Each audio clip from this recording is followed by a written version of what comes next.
Hey guys, what's going on? Welcome to episode 5 or 4. I think it's 5. I think it's 5. Anyway, it's good to be here. It's Friday.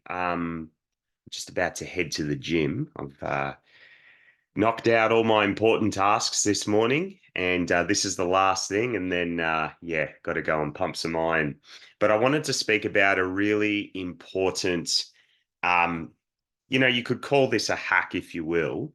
But I call it I like to think of it as a changing of your lens for your life. And it's playfulness, it's curiosity.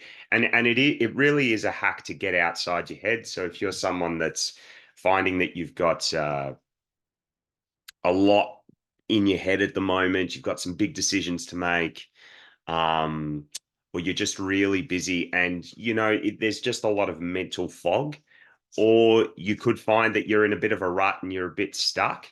Playfulness and curiosity is such a powerful way and a bit of an unorthodox way, if you think about it, to get back on track. So, um, what do I mean by playfulness and curiosity?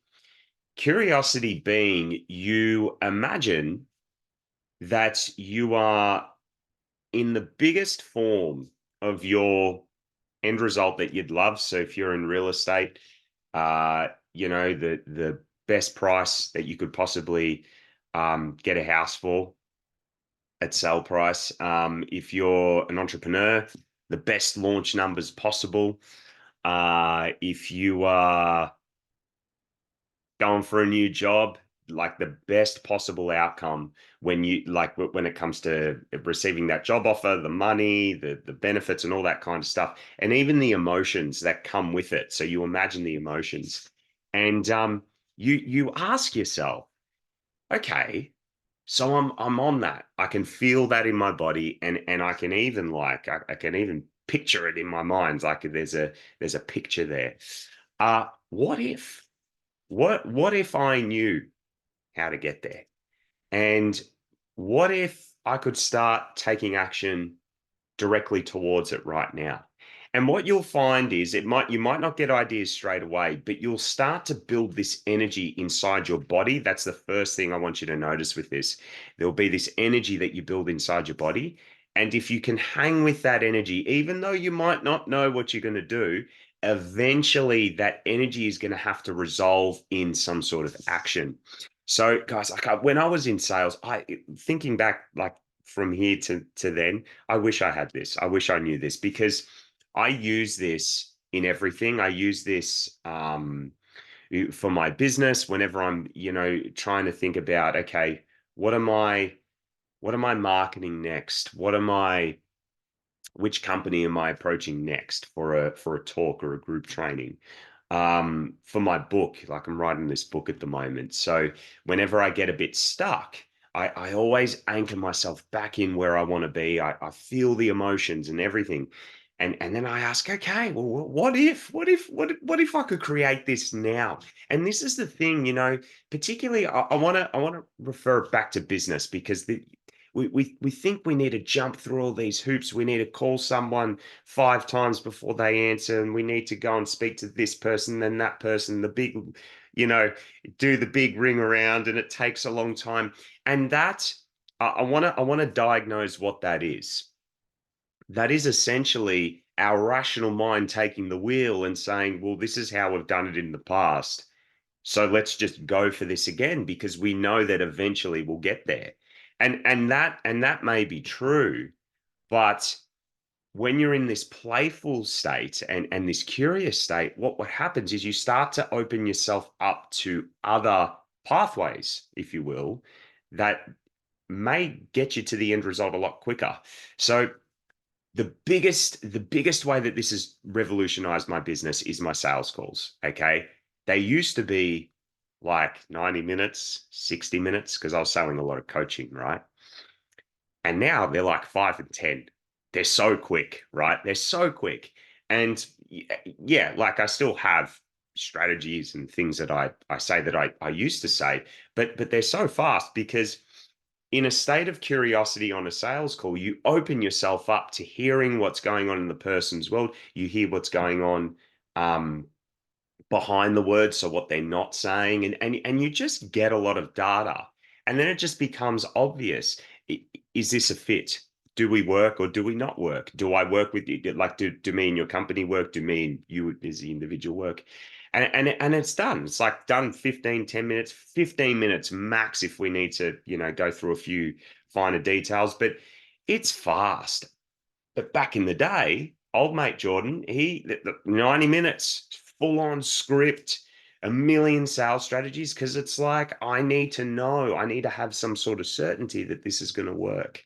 Right. And it's just that quick switch that we can make to, okay, I'm going to be in the end result and I'm going to be with the emotions of those end results. And I'm just going to continue to ask myself, what if? What if it could happen now? Why wait? That's one of the most exciting things. This is something I think travel taught me for all those years.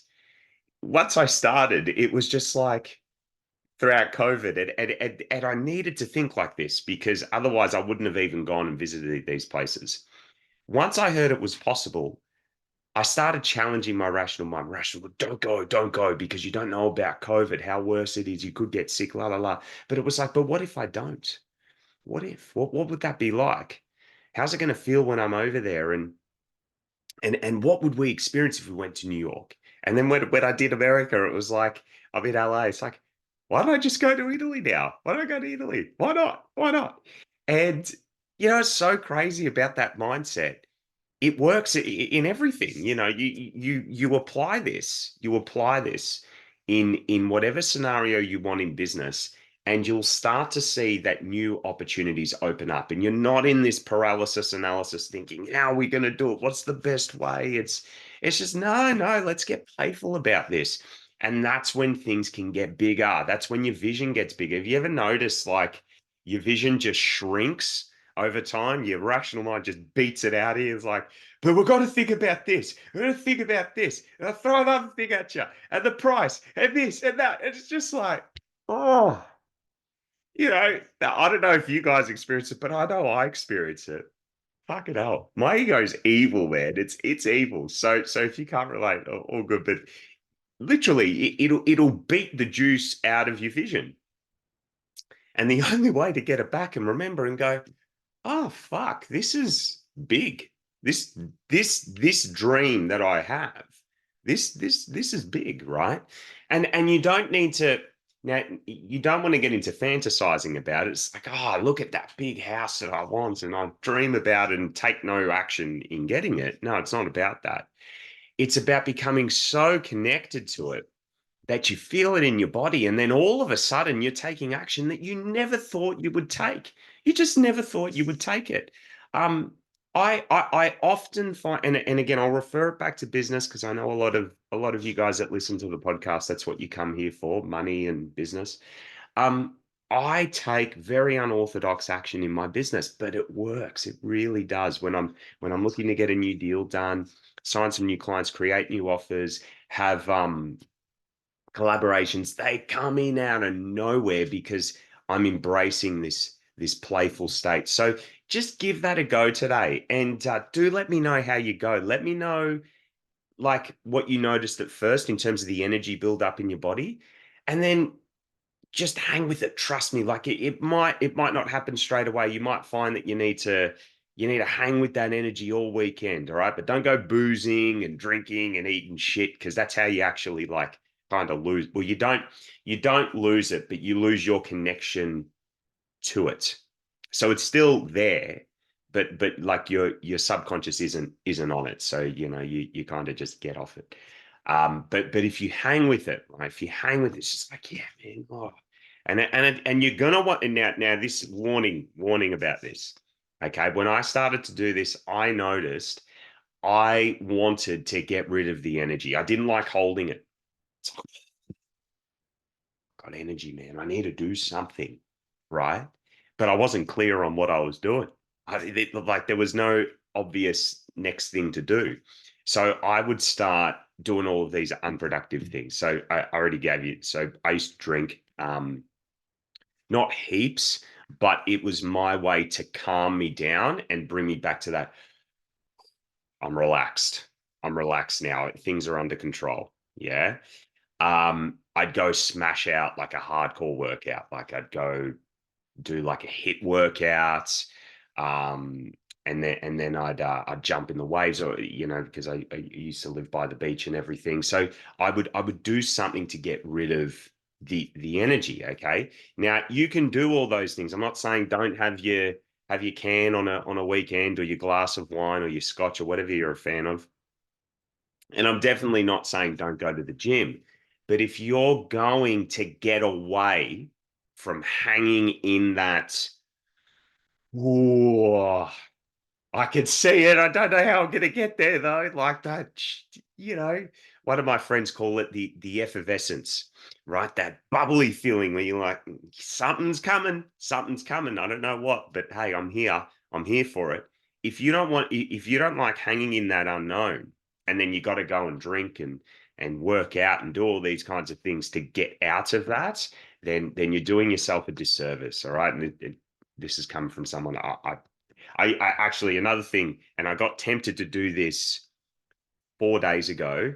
There's a PlayStation here at this house sit, and FIFA was staring at me. It's like, hello there. I'm like, oh no, because I love FIFA. When I get hooked on that shit, I'll be on there all night. I was just like, don't do it, Jordan. Don't do it. And I didn't do it. I didn't do it because I was hanging. It was about 4:30, and I was in my songwriting session for the day. I'm just like, man, sit here and strum the guitar, go bang out some keys on the piano, or write some lyrics, but just don't touch FIFA. Otherwise, I know I'm not going to get off, because I had this energy for this song, and I didn't know what it was. I could just feel it. And I wanted to do something about it because it's uncomfortable, right? It's uncomfortable. If you think about it, when we have energy, it's uncomfortable not doing anything, isn't it? Right. But it's actually very powerful when you don't, until you're clear. Until you're clear. Okay.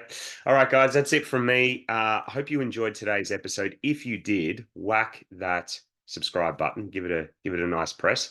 And I will be back next week, maybe on the weekend. Who knows? If the effervescence guides me back on the weekend, I'll be back. But if not, I'll see you guys next week.